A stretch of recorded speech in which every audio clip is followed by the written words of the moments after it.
my name is Kelly and I'm currently a second year psychology major at the University of British Columbia. So I would definitely say that I had a variety of different reasons as to why I chose UBC, the first one being its campus. I was just completely in love with it when I looked up pictures of it online, and when I arrived I realized that there was so much more nature than what was shown. We have the Rose Garden and I had stairs leading directly to a beach right next to my residence. The second reason would definitely be when I was talking to other alumni and reading up on online testimonials, I found that the students here had a really great work-life balance in that almost everyone I talked to was either involved in some sort of club or volunteering.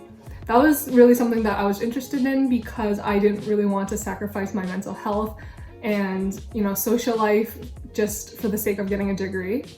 And lastly, despite that, I still really value the academic aspect of secondary education. So when I was doing research in my senior year, I found that UBC ranked consistently as one of the top, if not the top school, just overall and for my program as well. And that really gave me a peace of mind because I really wanted a quality education from a well-reputable university. So just based off of UBC's website here, it requires at least a minimum of 70% in your grade 11 or grade 12 English. But from the people I've talked to in the arts department, in which psychology is under, I found that almost everyone had at least a high 80s or low 90s average, which I think gives you a pretty good chance of getting in. And for international students in particular, I really want to advise you to really be on top of sending your transcripts in and your English proficiency test in. Really make sure that UBC gets that, just because I have a friend who was born here, spoke fluent English, but went abroad to study for a few years, and when she came back, our guidance counselor here messed up her transcripts, so she was almost rejected because of that. And lastly, in my written portion, which I'm pretty sure every student has to complete, I made sure to be well-rounded, which is what I found most people to present themselves as. I talked about things like community leadership and sports and extracurriculars. Advice for this, I would really make sure to be genuine and speak from experience, because when you're not doing that, it's kind of obvious and it just makes your whole profile weaker. So in terms of the job opportunities available once I graduate, there really isn't a limit. I find that the strength and weakness of my program is that it's very versatile. The obvious route would be to, get my master's, get a PhD, and then become a licensed therapist. But a lot of people in my program also want to do social work, teaching, or business, which would be HR or marketing. I find that co-op is a really great option for this. It's not required, but especially with the major being so saturated, it's great to get a competitive edge and try different things while you're in school. If you do decide to participate in co-op, you usually apply in your second or third term, and then you would, look for jobs throughout the school year and then work during the summer. So there are no mandatory high school classes that you have to take in order to get into my program besides English, but I really would suggest taking psychology if your school offers it, because it's a really great intro to the topics that you'll touch on in first year, as well as calculus, because you do have to take statistics in your second year, and it's a really good foundation for that.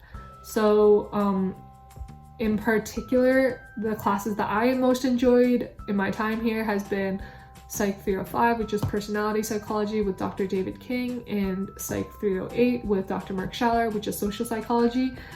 These are the areas of psychology that I was most interested in, and both these professors were really engaging and brought up a lot of interesting topics during class. In terms of programs for first years, in my first year, I was a part of a program called Arts 1. It's an 18-credit year-long program, and it consisted of lecture, 2 discussions, and a small tutorial, which was made up of 3 to 4 students and a professor. I found that it was really great for my transition from high school into university because I got a lot of one-on-one time with my teacher, and it's really mostly for people who enjoy reading, literature, and writing. I would say that it takes up a lot of your time, you do need good time management for it. and it did take up a lot of my electives in my first year. But I think if you're a person who enjoys writing essays and learning more about like classic literature and philosophy, it's a really great program for you. So in terms of studying in my program, I would say that as a first year, you could probably get away with just attending lecture and like root memorization. But beyond like Psych 101 and 102, I think it's really good practice to do your pre-readings, which is like reading your textbook before your lecture of the week, because it's really helpful when you're going into class and you already have a general idea of what you'll be learning for like the next 2 hours. In terms of finals, most of my finals are multiple choice. Like I haven't had a psychology final that was not. So I think Quizlet and like Anki, I believe it's pronounced, are really great websites to use. They're basically like flashcards, but it really helps you get definitions down really quickly. But most importantly, obviously, like thinking critically is the most valuable skill you can have in this program, because even though it's multiple choice, the question is really testing your understanding and knowledge of the material, and if you're able to apply it to real life. So beyond academics, I would definitely say UBC is a very diverse school. So it's very easy for you to meet like-minded people, either through classes or clubs or volunteering. And for first years in particular, I would definitely suggest attending Jumpstart, which is like kind of like our Frosh week or orientation week, I guess. It's set a week before classes actually start, and it's a really great opportunity for you to kind of like meet the people in your year as well as get familiarized with campus. So on the first day of classes, you won't get lost and you actually know where you're going. In terms of my favorite places on campus, I guess I would say it would be Wreck Beach, which was right next to my residence. It's quite a climb down, but the view is just beautiful, and there's like places for you to start bonfires and stuff like that, which I thought was really cool. Up the stairs beside Wreck Beach is a restaurant called The Point, which also takes a meal card.